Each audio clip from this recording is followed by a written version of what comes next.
The next morning, James arrived at the station to collect the express.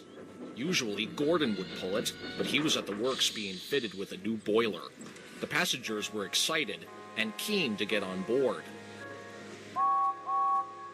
"Get in quickly, please!"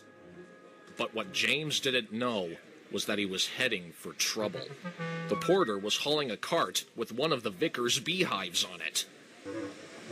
Why a beehive is being moved around in a public area, I'll never know. But the porter was in a hurry and being rather careless. "Mind your backs! Special and implausible load coming through!" Then there was trouble. The beehive fell and broke open.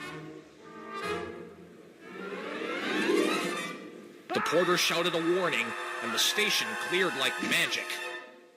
"Hey, what's going on?" Uh-oh.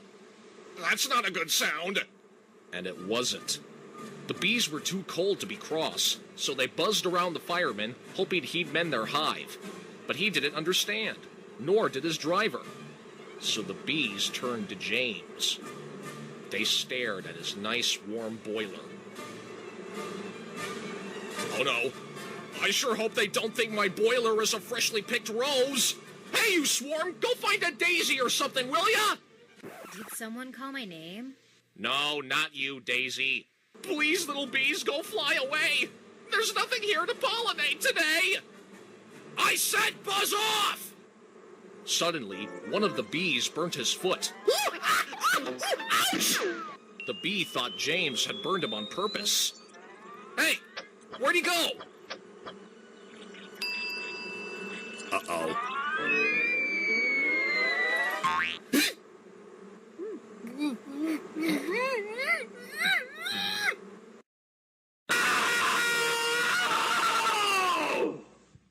That's it! I had enough of this nonsense! We're out of here! My nose! I look like a deranged circus freak! Come on, James. We gotta try and get rid of these pests. But they didn't notice until too late that they had left all their coaches behind. They tried everything to get rid of the bees. First, they tried blowing them away with a fan, but to no avail.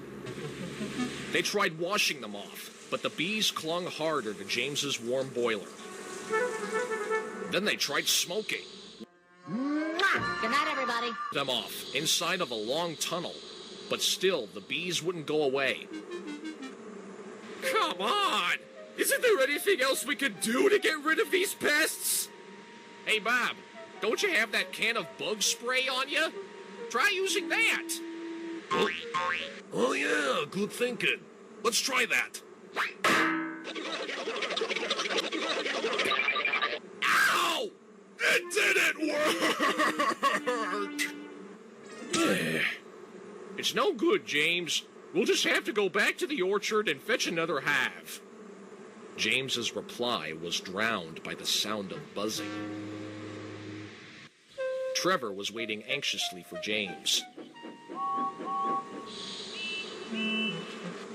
When he arrived, the bees swarmed straight into their new home.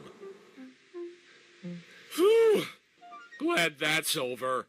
Come on, James. What you need now is a good hose down. James hoped that the sidings would be empty that evening. But to his dismay, there were engines there. Two of them being Bill and Ben. And I thought his incident with bootlaces was silly, but this just takes the cake. You know, it's a pity it's not Christmas.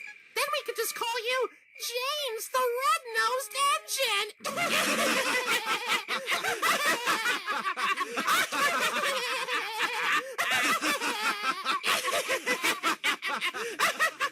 And even James had to smile.